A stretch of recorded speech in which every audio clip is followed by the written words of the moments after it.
مولاي صل وسلم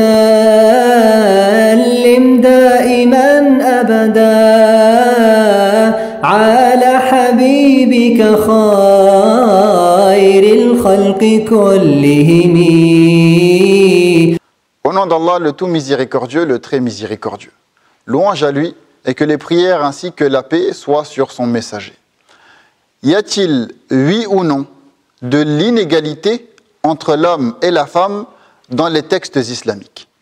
La réponse à cette question se trouve dans un verset du Saint-Coran, dans lequel Dieu nous explique de façon très claire que les êtres humains sont tous égaux auprès de lui, dans le sens où ce ne sont pas leur sexe qui vont déterminer la place qu'ils occupent auprès de Dieu, mais ce sont leurs œuvres, c'est-à-dire leurs actions.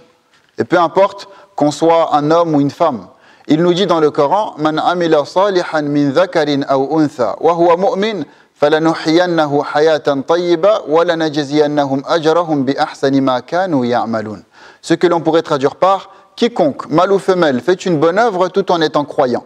Nous lui ferons vivre une bonne vie et nous les récompenserons certes en fonction des meilleurs de leurs actions. » Néanmoins, pour que l'équité entre les deux sexes dans la vie de tous les jours soit maintenue, il est nécessaire de prendre en compte les disparités qu'il y a entre ces deux-là. L'un est un homme et l'autre est une femme. Le garçon n'est pas comme la fille, dans le sens où il y a quelques différences entre eux, c'est un fait. Voilà pourquoi, par exemple, on donne généralement à la femme des congés maternité qui sont plus longs que les congés paternité. Du fait que ce soit la femme qui a accouché et qui va être amenée ensuite à allaiter son bébé, il va de soi qu'on lui accordera plus de jours de congé pour cette occasion. Et même dans certaines activités professionnelles, dans les supermarchés par exemple, pour remplir les rayons, on met plus souvent des hommes, car d'ordinaire ils ont plus de force, et à la caisse des femmes, car la plupart du temps, elles ont plus de douceur avec les clients. Aussi, concernant les textes relatifs à ce sujet, il y a généralement chez les musulmans deux extrêmes et un juste milieu. D'un côté, les littéralistes, qui vont être fidèles à l'apparent du texte, mais qui vont lui occulter ses sagesses. Et de ce fait, ils ne seront pas capables d'expliquer toute la philosophie qu'il y a derrière. Ceux-là, de par leur fermeté sur les textes, ne vont pas perdre en crédibilité chez la plupart des musulmans. Mais comme ils ne sont pas suffisamment savants pour comprendre les finalités des jugements religieux, il va leur être difficile de les expliquer comme il se doit à ceux qui ne le comprennent pas. Et d'un autre côté, on a les pseudo-réformateurs, qui eux vont tordre le sens du texte pour lui donner un sens qui en réalité n'est pas le sien.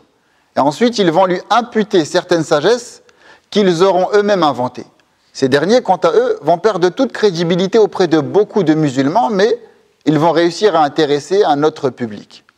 Et enfin, entre les deux, on a les gens du juste milieu, qui malheureusement, à notre époque, se font rares.